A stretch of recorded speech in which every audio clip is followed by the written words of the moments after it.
we'll give you an overview of kind of what it can do.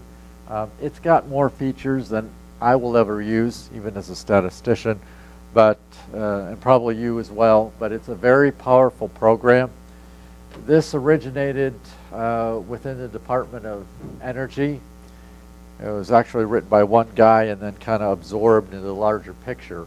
And they've been working on improving it for the last decade, or really probably 15 years. And it's quite a package. It does everything from kind of what we're doing to unexploded ordnance, to room sampling for decommissioning, and we actually use this extensively at Umatilla, making sure there were no residual explosives in the buildings, and more. But there are even incremental sampling modules in some versions. So anyway, we'll just do a quick, I don't have any real data sets. Not sure what's happening with my computer, but anyway, we've got trusses here, so we'll try and do that. I'll probably have to switch when we do Pro UCL, unless you have a data set that I can access. I just need a data set from Brent, that guy that came out and did the training. Well, that might work. We'll try that. You can look to see if there's data All right. from there. Otherwise, we'll just kind of switch the Yeah. record and do that. Okay, very good. And if you don't know how to download this, just send me an email and I'll send you the link. But this is a very powerful software. Yeah, and also I'll mention that they have training frequently in various locations around the country. And I think they've even had a couple international, but it wouldn't be unusual for them to come to Idaho National Lab. They're over in Richland, Washington at PNNL, so they're not too far away. I think they even came to South Carolina or somewhere, maybe it was Atlanta, somewhere in my region recently. And they go all over the place, and it's a couple days. It's really good training, and if you have the chance, I recommend it. It's good. So, and you'll probably learn more than you need to know, but it's a powerful program. They're starting to incorporate GIS type things as well, but it's still fundamentally a sampling and statistical design program. The second one we'll do is Pro UCL, and that's really a statistical analysis. Kind of after you get the data. This program, VSP, is designing the data program to get data and do the sampling design. Pro UCL is kind of after the fact. So this is the upfront version, and then we'll look at the data analysis program next. What I have on the screen currently, and I haven't really used this in a while, and I don't know what version this is, but we'll muddle through here. But this is their case study. It's called Example 1, and it's just a little, some kind of industrial facility. You can see in red is the outline. There's various ways to add sampling units. This would be a sampling or a decision unit. What's showing off in the red area, you can add more or take them away as you like. The program will pull in DXF files from AutoCAD. They'll pull in shape files from GIS programs, and so you don't have to go around with a cursor or anything like that. It'll pull in, real files so that you can quick get a picture of your site up, or if it's just a pile, you can do that as well. What we see is a sample plan. This is a random sample plan, just one iteration. Again, you can see there's lots of clusters, little cluster areas. We have big open areas in certain portions. Very typical of a random sampling plan. And let's see if I can find out how to change. There's a way we can iterate through that. First of all, let's go and see, look at the sampling goals.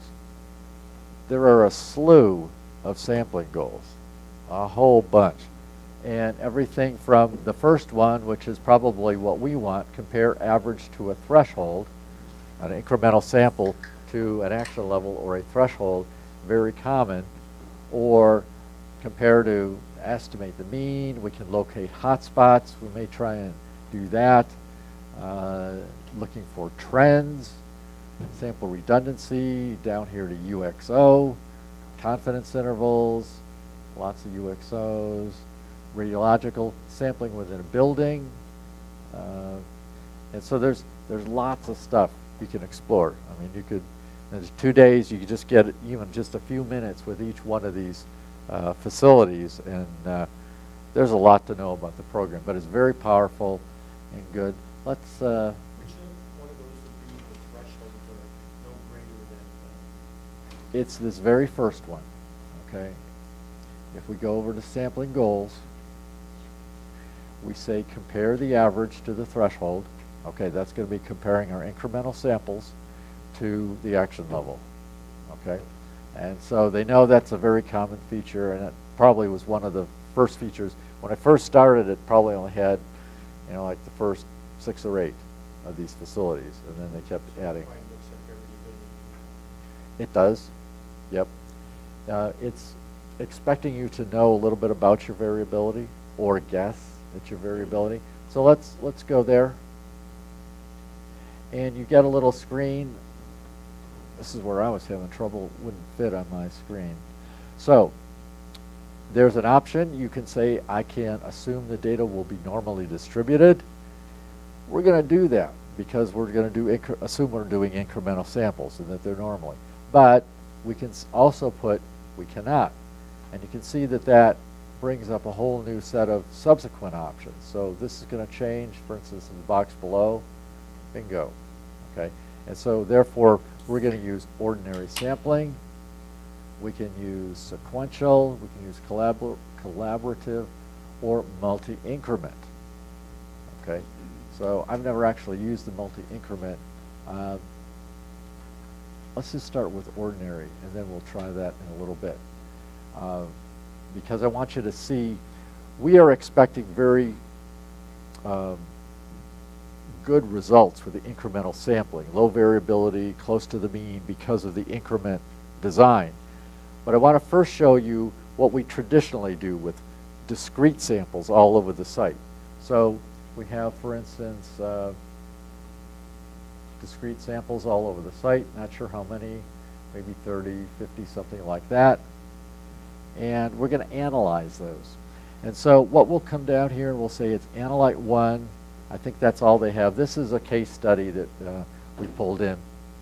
We're going to assume that the site is dirty or unacceptable. And that's our H0, the hypothesis statement, the null hypothesis. We can make it to be acceptable or clean. But to be conservative, we generally say the site is dirty and we're going to prove it clean or not. Okay, so the burden of proof, just like any legal case, the burden of proof falls on one party, either the defendant or the plaintiff. Thank you. I couldn't think of that. I knew it was a P. And so we're going to put it on the regulated party and assume that it's dirty. We're going to ask for at least a 95% confidence that we'll make the right decision, that we won't reject the null hypothesis in error and make. In these 2 days, I kind of lost track of that. That 95% confidence is based on being a normal distribution. It is, okay? Now we're assuming it's a normal distribution even though we're taking non-incremental samples. That's probably a little bit of a stretch, but you'll still get the idea of how the program works. And that's for the next few minutes, we're going to kind of concentrate on a little bit on mechanics. Okay. So let's see, where are we? Okay, I'm going to put in, if the true mean is at or above the action level of, I'm going to work with an action level of 100. And I'm going to come down and say if the true mean is 10 units or parts per million below the action level, I want no more than a 20% chance of incorrectly accepting. Okay, this is my type 2 error, okay, the beta error. So we have type 1 error, which is actually 1 minus this, 1 minus 95 or 0.95. Our error there is 5%.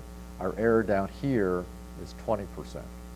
That means you may send a little bit more material to the landfill than was absolutely necessary, but we will change that and show how it affects your costs as well. And so we're going to say the standard deviation, I'm going to try, I'll try 20, see how that comes out. And we'll just say, okay. Create a new set of samples, yes. Well, that was very interesting. We only have 2 samples. So it has a little facility where we can say, oh, wow. Okay. It looks like I set it up wrong. This is the, it's a decision performance goal diagram. And I usually call it the discomfort curve, all right? How much uncertainty or discomfort are you willing to live with? And apparently I have not set my gray region correctly. It's down here at 10. I really wanted it to be up here at 90. And so we'll go back, and I've got it 90. We'll try this. Okay, generate new samples. Okay, there we are. Now, let's see. Let's go look at the map. Okay, now you can see we have samples. Okay, they're in new locations, and there's not as many as there were the last time. And again, we get the big open area. This is why when we talk about the sampling units in the DQO case studies coming up next, this is a huge open area down here with no samples. Some people don't like that. So what we could do is partition this into 1, say 2, and 3 sampling units, and then do separate random designs within those, just so we get a few more samples in this area. Okay? Don't have to. This is a legitimate random sampling design. And if we do... What's that? Setting up sampling units, you're taking some of the randomness out of it. Not, well, not really, but you're stratifying randomness. Okay? In other words, what's that? You're constraining it. Yes, but you constrain it by portion. So the rule is every location in a sampling unit or decision unit has to have equal probability of being selected. Okay, that's kind of the statistical rule.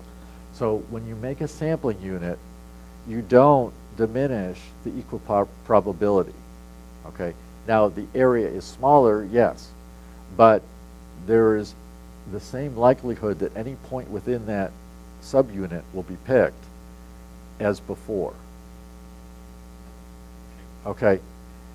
Well, actually, that's not true, but what we can say is in that sampling unit, every location has an equal probability of being picked. Philosophically, though, that's random, and the program generated it.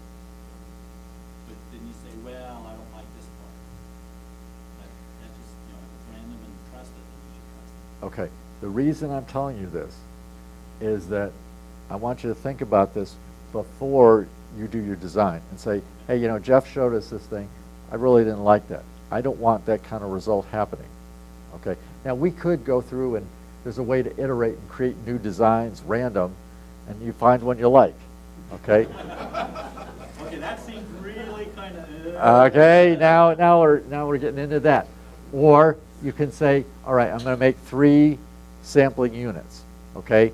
In every sampling unit, there's an equal probability of a point being selected. Okay, so that is valid. Okay. Okay, just you're approaching the point of, oh, I didn't like this lottery ticket. Give me another one.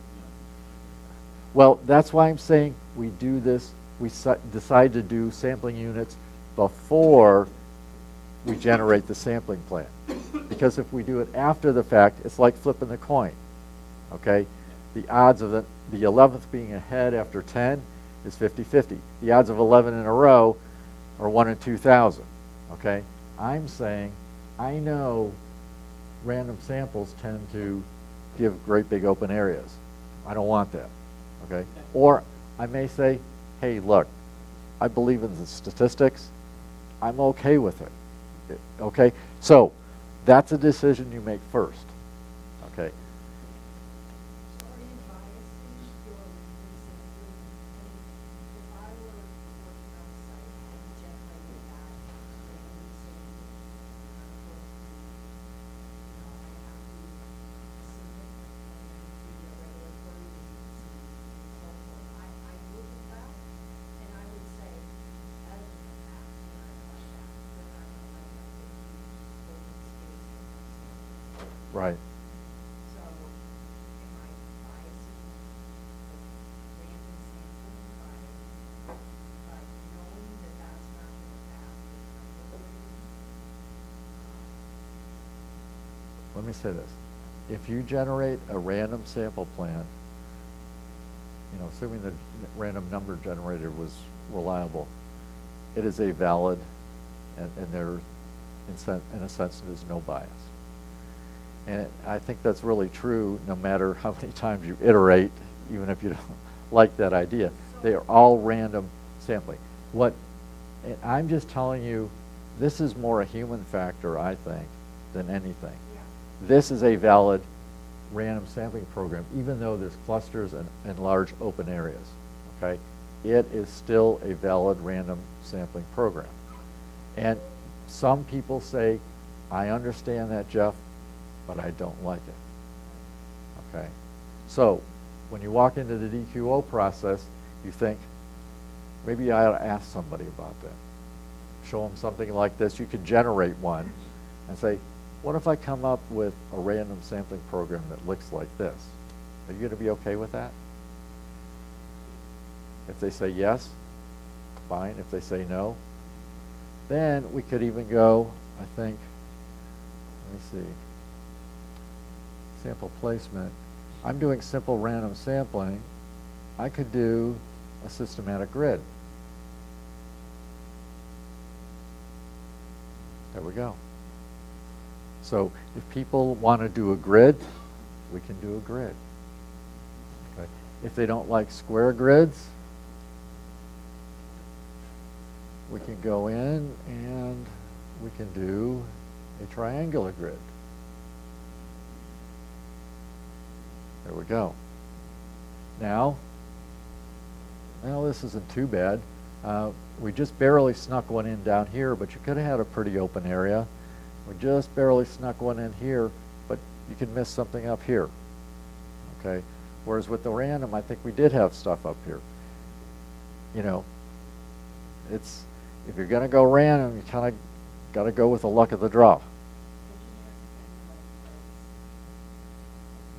I'm okay with grids. You also have the option to do a random sample within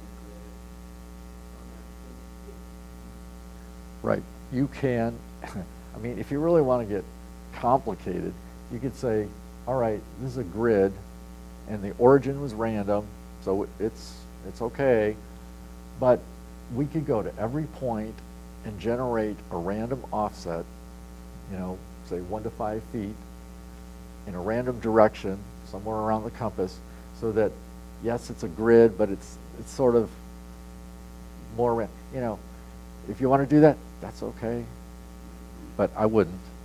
If you want to go to grids, go to grids. So let's see, what else do they have? Random sampling in grids, let's try that one. This is basically the random stratified.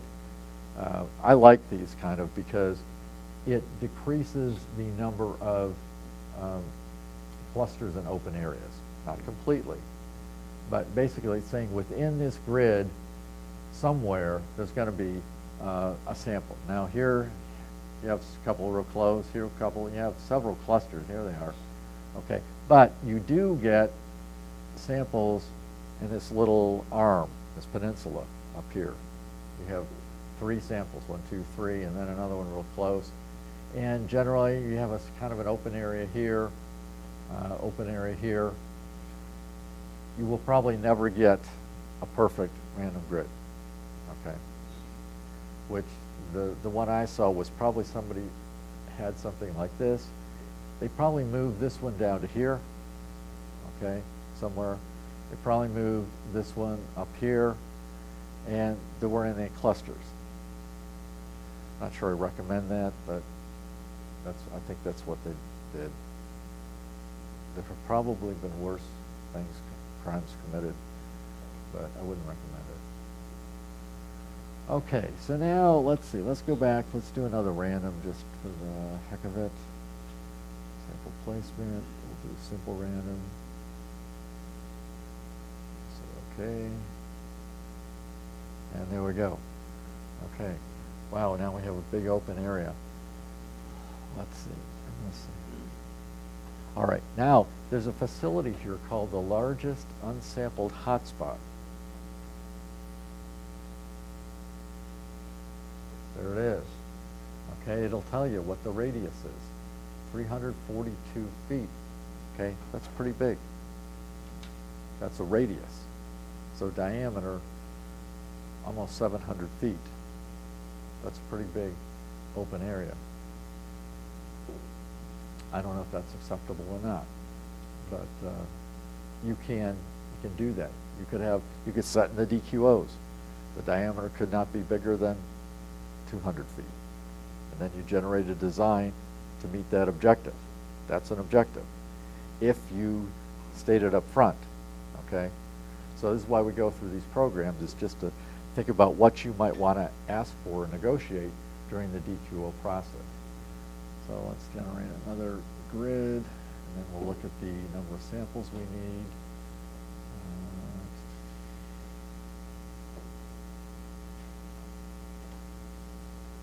Okay, there's another one. Okay, so now we have samples, and we put in statistical parameters. Oops. And now I got it right. I've got we have an action level of 100, and that's our firm fixed threshold. On this side, we have a gray region of 10, where basically what we're saying is that if the average is 90 of our sample data, given the variability, we're willing to invest the money to send that to the landfill and pay for it, okay? Because if it's up here at 95, well, the regulator's going to be saying that's too close to call, all right? And it's all based on the variance. Here's or the standard deviation. This little green T, sideways T, is our standard deviation, which is 20 units. That's a fairly large standard deviation. We see that the error limits, the type 1 error, alpha, is 5%.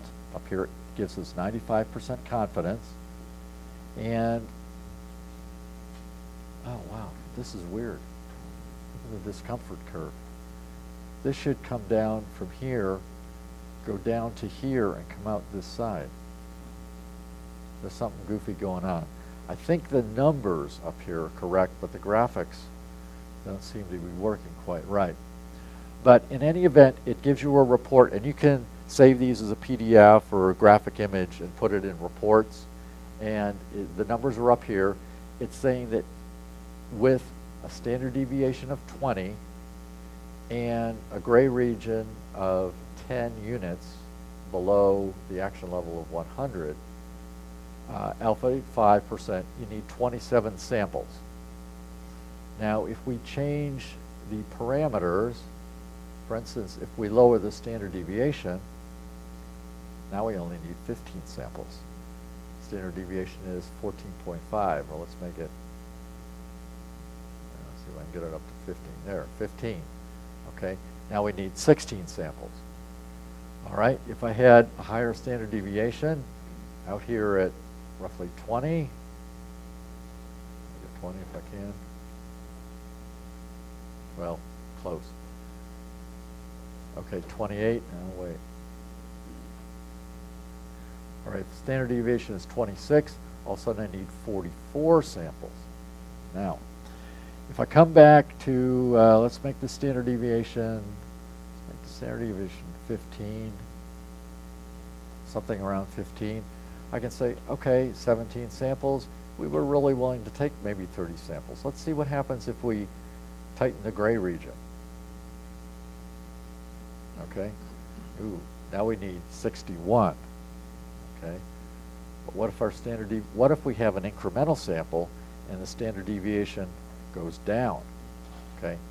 Now we're down to 14. Okay. So you can go to the screen where you input originally all these values, or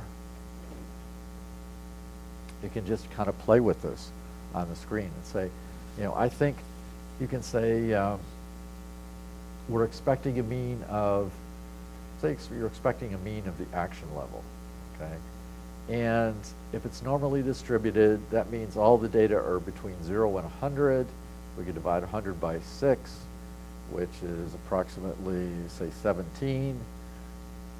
We can make our standard deviation 17.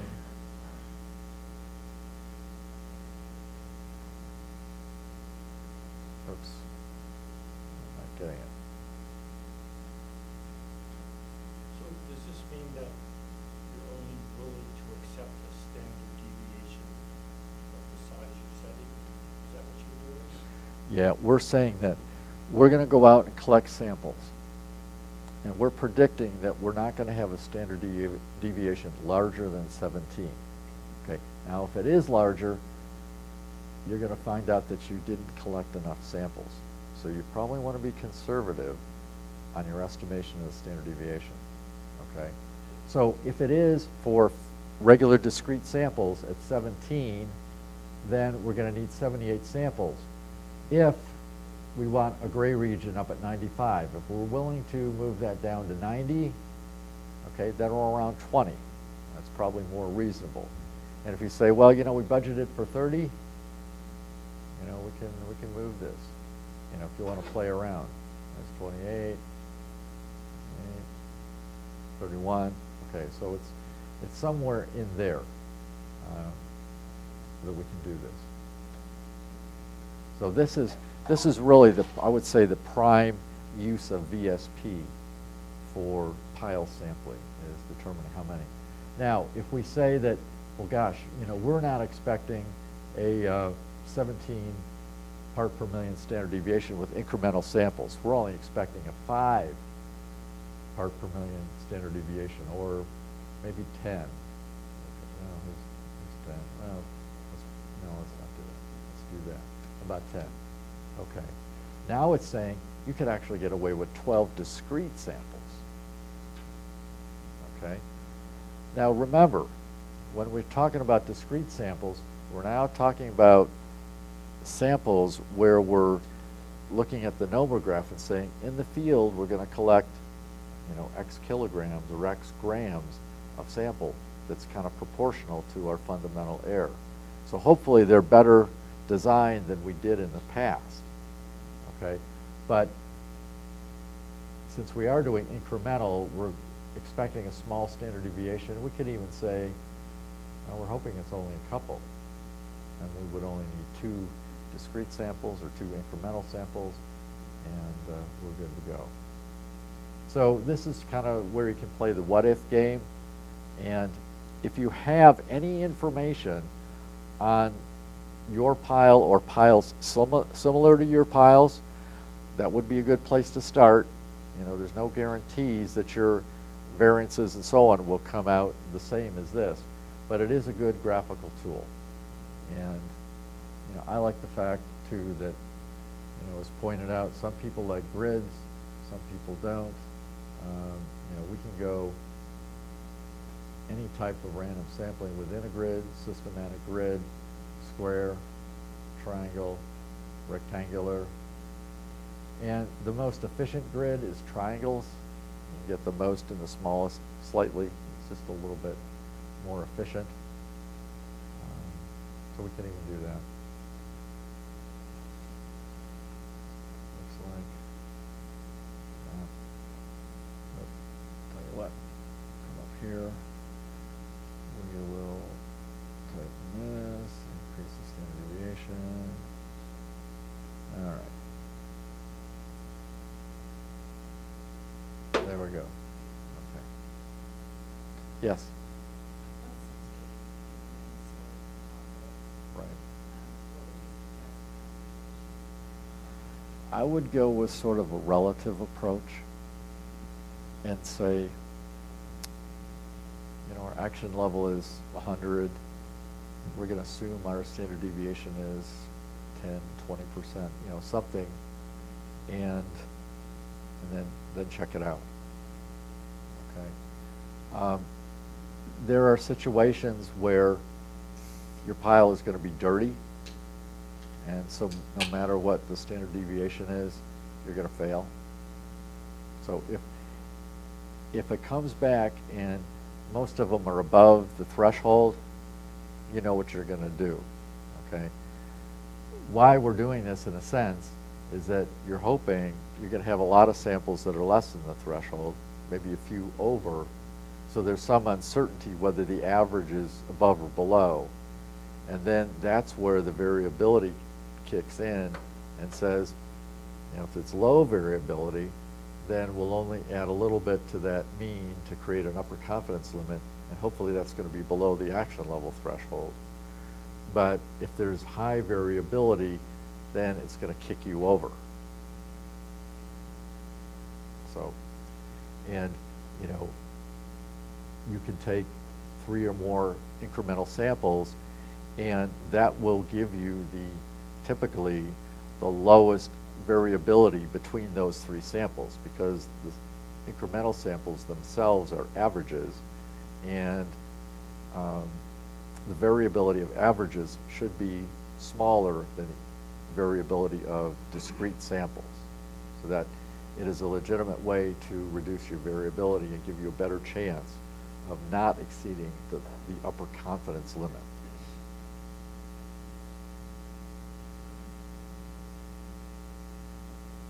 Variability is essentially standard deviation. Yes, yes. Variance and standard deviation, basically the same thing. When standard deviation is the square root of the variance. Okay, so they, you know, can work in either realm. The advantage of standard deviations is you can add the standard deviation to the mean, or n standard deviations stay at a certain confidence level. That works on a practical level. But if you're looking at multiple levels of error, like sampling error, field sample error, subsample error, laboratory subsample error, maybe you have 3 errors. You look at the variance of those errors, you add them up, take the square root, and then you have the total error. Okay, so variances are good for combining themselves. Standard deviations are good for checking if a mean can be considered below a threshold at a certain level of confidence.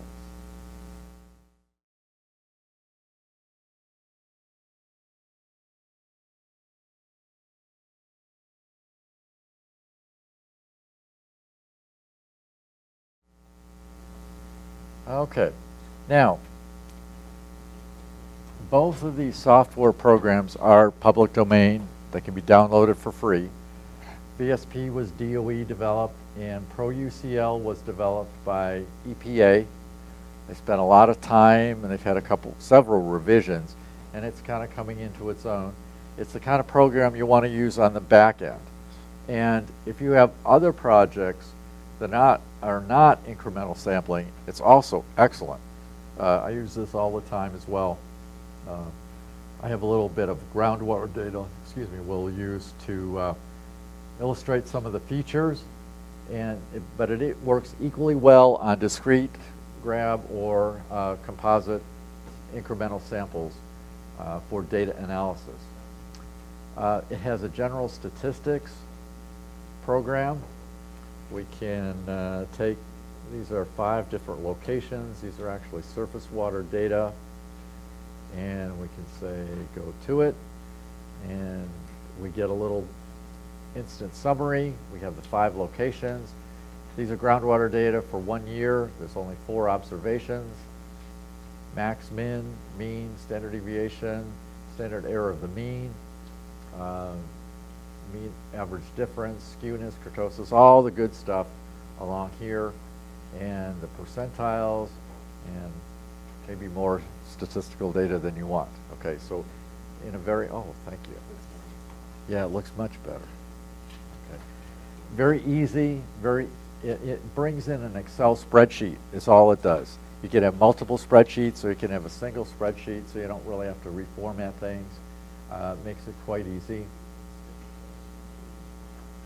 Save the output. All right, now I'm not going to do a log transform. We could, but with 4 data, I don't think that's really probably a good idea.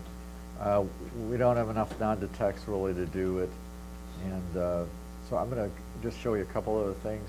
Has nice features like box plots. We can make a box plot of this guy. We can do it. With 4 data, it's not that interesting.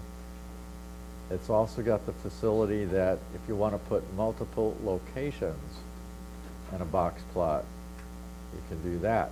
These are the ones I like, so that you can compare, and this is really nice in groundwater, compare. For instance, here's the background well, okay? That's got the lowest. This one is not too much different. This one, you know, it's spanning the whole range that this has, but the upper tail is a little bit higher. This one is almost totally above this one, and this one's out of control, so to speak. And, you know, that's the way it is. So it's, again, it's nice to have good graphics. We can put stuff on there like that. Graphs. Histograms. You can do histograms.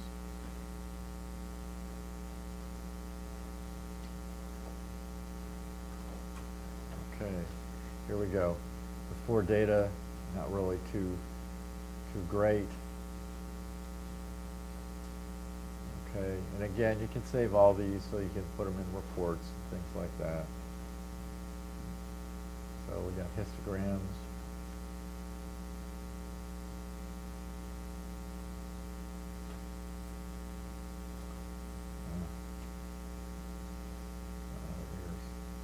Here's graphs. QQ plots, we'll just do 1. These are good to see if you have a normal distribution. Not really. Okay, that's what you expect in groundwater. These points should fall closer to the line if it were a normal distribution. And the correlation is actually pretty poor, 0.86. We have multiple QQ, okay. You can do outlier tests, and they have various ways to do that. Okay, the outlier test. Here's the results. It'll tell you at several levels of significance.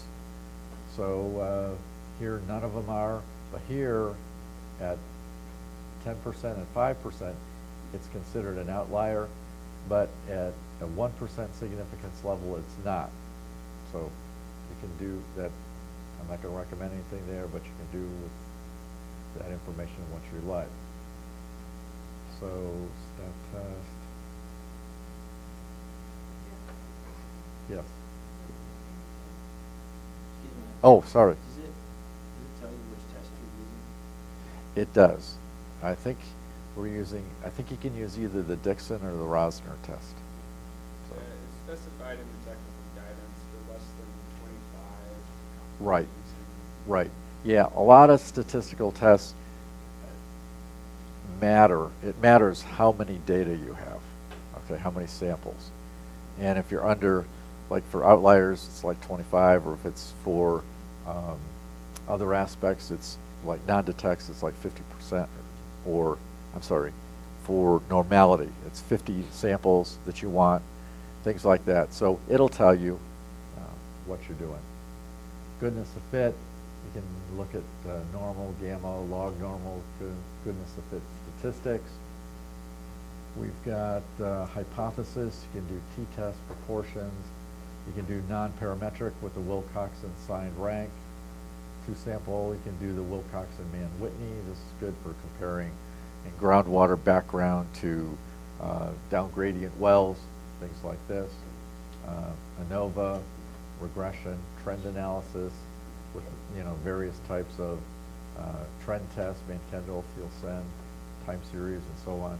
So you can see we don't really have time to go through all these, but this is a really good program. It's not the most sophisticated. As I say, I use it a lot, but I also have a commercial package that's even more powerful, specifically in the graphics, because I don't have a lot of control on the graphics in Pro UCL. It's quick and easy, but if I want to make really nice diagrams and make my axes, or you know, set up the histogram cells in a certain way, then I go to my commercial package. But for free, it's a darn good deal. Okay.